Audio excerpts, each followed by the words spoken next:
सही बात तो ये है कि इस भगवान के हृदय में इच्छा हुई है कि गोपियों ने इस प्रेम में संयोग का आनंद ले लिया है, तो मेरा हृदय है कि मैं वियोग का भी आनंद लूं। तो इस हृदय से ठाकुर जी ने यह मान और मद गोपियों में स्थापित करके निज सुख के लिए श्री ठाकुर जी गोपियों में समावेशित हो गए इस विरह रस का आस्वादन करने के लिए।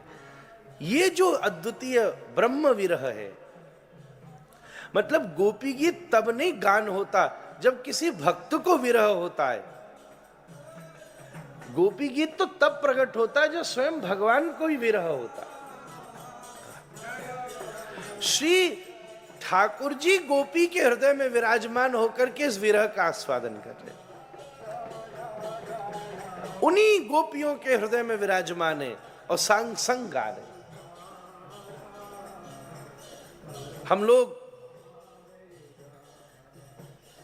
कीर्तन करते हैं, भजन करते हैं, उसमें शब्द होता है श्री गोपी जनवल्लभ, श्री गोपी जनवल्लभ। ये गोपी जनवल्लभ कौन है? दो कृष्ण हैं। सदा सदा जब गोपी है ना, तब उसके पास दो कृष्ण हैं। कौन से? एक जो उसके प्रत्यक्ष सामने खड़े और एक जो उसके हृदय में विराजमान है। आप कभी भी देखो, श्री ठाकुर जी के पास भी दो राधा रानी है, एक जो उनके साथ खड़ी है और श्रीवत्स के चिन्ह रूप से एक जो उनके हृदय में विराजमान। कल लीला में भी हम लोगों ने दर्शन किया, दो दो श्री जी प्रकट हुई और फिर वो स्थान श्री जी ने कृपा करके श्री जानवा माता को प्रदान किया। उसी प्रकार से गोपी के पास भी श्याम सुंदर दो हैं, गोपी जनवल्लभाय। तो जब नाम ले लिया कृष्ण है, गोविंद है, तो ये कृष्ण गोविंद, ये गोपी जन वल्लभ कौन है? बोले गोपी जन वल्लभ वो है जो श्री गोपी के हृदय में विराजमान रहकर लीला करते। एक तो श्री कृष्ण है और एक श्री कृष्ण जो भक्त के हृदयों में विराजमान होते और वो प्रकट होते। तो जो श्री गोपाल भट्ट जी के हृदय में विराजमान है, जब वो प्रकट होते तो श्री राधा रमण जी है।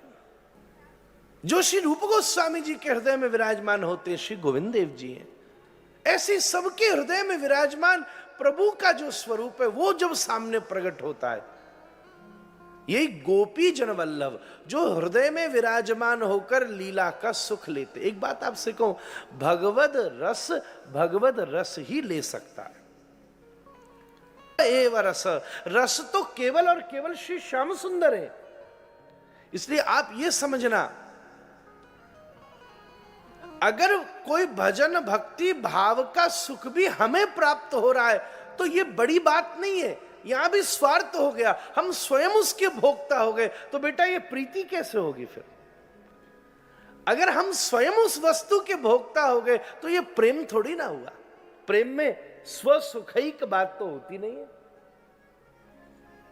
कि ठाकुर जी आपका नाम लेकर हमको सुख हुआ तो हमने अपने सुख का विचार किया। गोपी ऐसा नहीं करती, भजन भक्त ऐसा नहीं करता।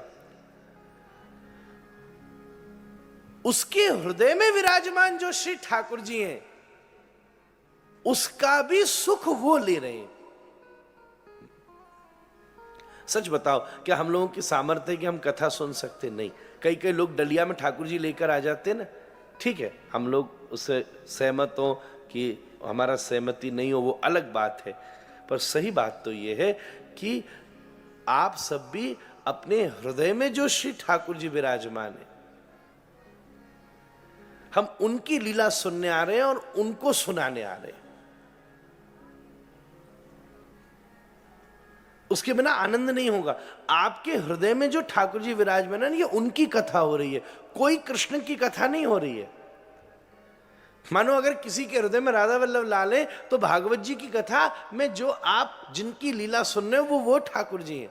आपके हृदय में अगर श्रीनाथ जी हैं तो आप जिसकी कथा सुन रहे हो वो नहीं ठाकुर जी की कथा सुन रहे हो। आपके हृदय में श्री वैकुंठनाथ प्रभु विराजमान है, तो वैकुंठनाथ की लीला सुन रहे हैं हम। उन निज हृदय विराजमान श्री ठाकुर जी की, श्री गोपीजन वल्लभ, यही गोपीजन वल्लभ है श्री ठाकुर जी। ऐसे उस लीला का समास्वादन करते और प्रकाश करते।